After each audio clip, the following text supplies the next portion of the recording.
Good morning, online English 12 students. It is getting to be the home stretch. We have just a few Mondays left.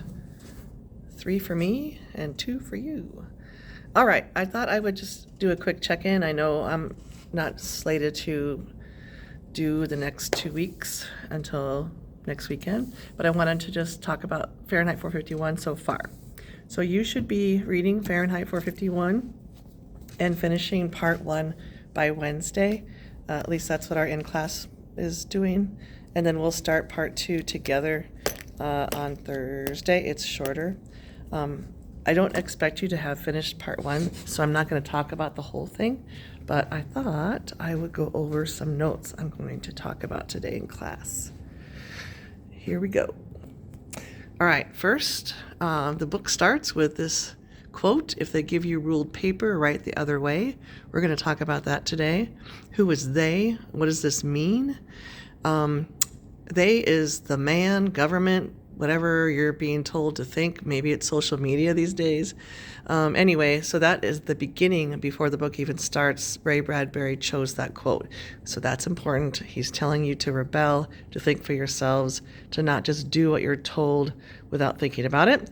And then one of the quotes that you should have read so far is Montag's realizing we need to not be let alone. We need to be really bothered once in a while. And that's because in the future, the society, the goal is for everyone to be happy and not be offended. So here's what I'm going to talk about. Part 1's called The Hearth and the Salamander. Hearth means home. Salamander is the logo for his work as a fireman. So this is a chapter about home versus work. And then you have Clarice versus Mildred. They're both completely different. Clarice is 17, Montag's 30, so Mildred's probably late 20s. And Clarice represents hope. She is present in the moment. She is empathetic and she thinks for herself. Mildred represents society. She's distracted by entertainment. Hey, that sounds familiar. She self-medicates to the point even where she overdoses early in the novel. And then she just thinks what everyone tells her to think. She's not very deep. She does overdose, of course, so we know there's a problem there, but she acts like she doesn't even remember doing that. So Clarice meets Montag outside. She doesn't spend a lot of time in front of TV. And she rattles him hardcore because she actually looks at him when he's talking. I don't know if you've ever come across someone like that's actually interested in what you're saying, paying attention. I know it's rare for me as a teacher. Anyway, she asks Montag, "Are you happy?" And that is an important question because he answers that question later on by saying he's not. He describes his bedroom as like a mausoleum or a funeral home and how cold it is.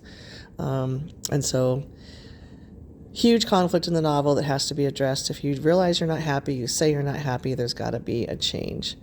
So each one of these women is affecting Montag greatly.